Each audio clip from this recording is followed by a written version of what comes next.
Alexandre Virès. Bonjour Patrick. Yo, Tony, Patrick, Jean-Max, Capitaine Fred. Martinique, les dernières foulées pour l'entraînement de la filière banane qui iront disputer le 7 avril prochain la 47e édition du Marathon de Paris 2024 et défendre les couleurs de la banane Guadeloupe et Martinique. Avant de prendre l'avion pour Paris, nous les avons posé quelques questions. Reportage Daniel Dian, 100% Sport, KMT Télévision. Patrick, comment ça va se passer ce déplacement pour cette 47e édition du Marathon de Paris? Concrètement, aujourd'hui, nous sommes quasiment à 2 semaines. On a commencé notre prépa dès janvier, dès début janvier. Et là, quand je regarde par rapport au regroupement de ce matin, la forme est là, on est bien, on est heureux de se retrouver déjà ici.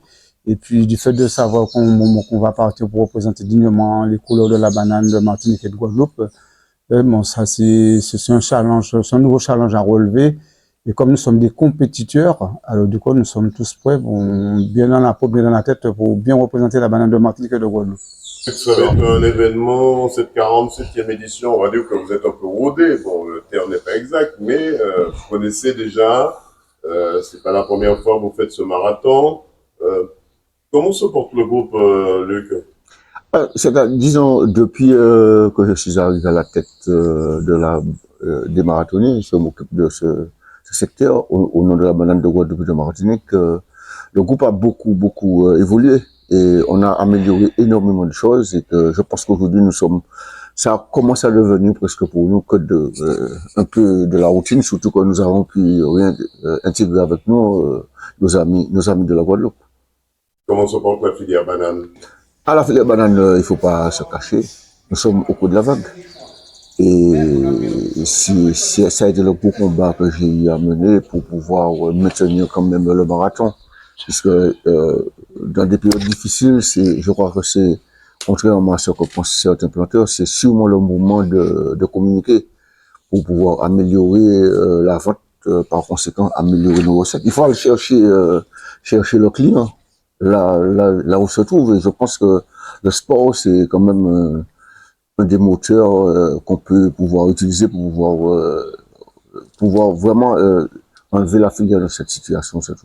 Patrick, cette 47e édition, comme les autres éditions précédentes, c'est le coup de pouce qu'il faut pour que la filière banane puisse avancer en Martinique. Tout à fait, comme le coach vient de dire, la filière traverse, c'est vrai, cette année, des zones de turbulence, j'ai envie de dire, parce que comme on a l'approche du voyage, je préfère parler de zones de turbulence.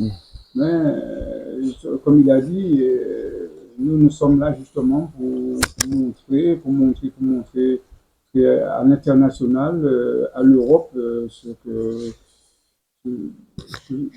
beau fruit qui est, comment dirais-je, très prisé des Européens. Alors du coup, on est tout fiers justement et puis en plus à chaque fois on a un logo différent dans le dos et en courant, ça fait plaisir quoi, parce qu'il y a des gens qui sont derrière nous, qui lisent ce qui est marqué dans le dos du t-shirt et puis c'est vrai, ça nous booste aussi quoi. Dernière question, messieurs, qu'est-ce qu'on peut vous souhaiter exactement? Alors, en ce qui me concerne, ce que je souhaite, c'est que j'ai le maximum de compétiteurs qui rentrent dans les moins de 3 heures. C'est ce que j'ai toujours fixé comme objectif. C'est peut-être ce que certains n'avaient pas compris au départ. Comme je dis, nous allons faire de la communication. Et si ça ne sert à rien de faire de la communication, puis arriver 8 heures après le départ, quand il n'y a plus personne, si nous allons faire de la communication, il faut être présent, que le maximum de personnes rentrent et puis que les autres ne rentrent pas trop tard. C'est juste ce que je souhaite. Et puis, juste avant de terminer, je voudrais aussi remercier 100% Sport pour le travail qu'il fait avec nous jusqu'à aujourd'hui, qui nous a permis ça fait partie des points qui nous permettent de restituer le groupe. Dans quel état d'esprit se trouve votre équipe?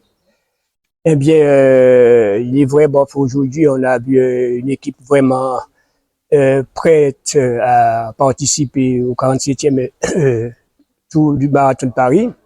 Ce matin, on a fait juste un petit réveil musculaire de 1h30 et Je vois mes gars, ils sont faits prêts pour le 7 avril. Messieurs, 100% Sport était heureux de vous recevoir sur le plateau. On vous souhaite bon vent déjà. Comme l'a dit Patrick tout à l'heure, il n'y aura pas trop de turbulence à l'arrivée, mais j'espère que vous serez sur l'une des 3 marches du podium de cette 47e édition. Nouveau, le tennis Paddle Shop. C'est la maison du tennis qu'il vous faut. C'est tout l'équipement dans le domaine du tennis et du paddle. Raquettes, grippes, vêtements, chaussures, balles, sacs et bien d'autres. C'est aussi le cordage de votre raquette en moins de 30 minutes. Le tennis Paddle Shop, c'est au rez-de-chaussée, à l'angle de l'immeuble Vénutolo, à côté du centre commercial de Cluny. Ouvert du lundi au vendredi de 9h30 à 18h30 et le samedi 10h-18h. Téléphone 06 62 01 06 89. Le tennis Paddle Shop, c'est l'expert du tennis et du paddle qu'il vous faut. Autant demander où? Partenaire de 100% Sport. Le cabinet Joc, situé au 46 avenue France Fanon, Fort-de-France. Ouvert du lundi au vendredi sur rendez-vous. Le cabinet Joc, c'est l'expert comptable. L'audit, conseil, l'accompagnement pour l'expertise de la création d'entreprises et prévisionnelle. Le cabinet Joc, c'est toute une équipe autour de Philippe Joc à votre service. Et c'est l'expert qu'il vous faut. Pas dit au pâté du Oussa. Téléphone 05 96 61 88 88. Le cabinet Joc, partenaire de 100% Sport.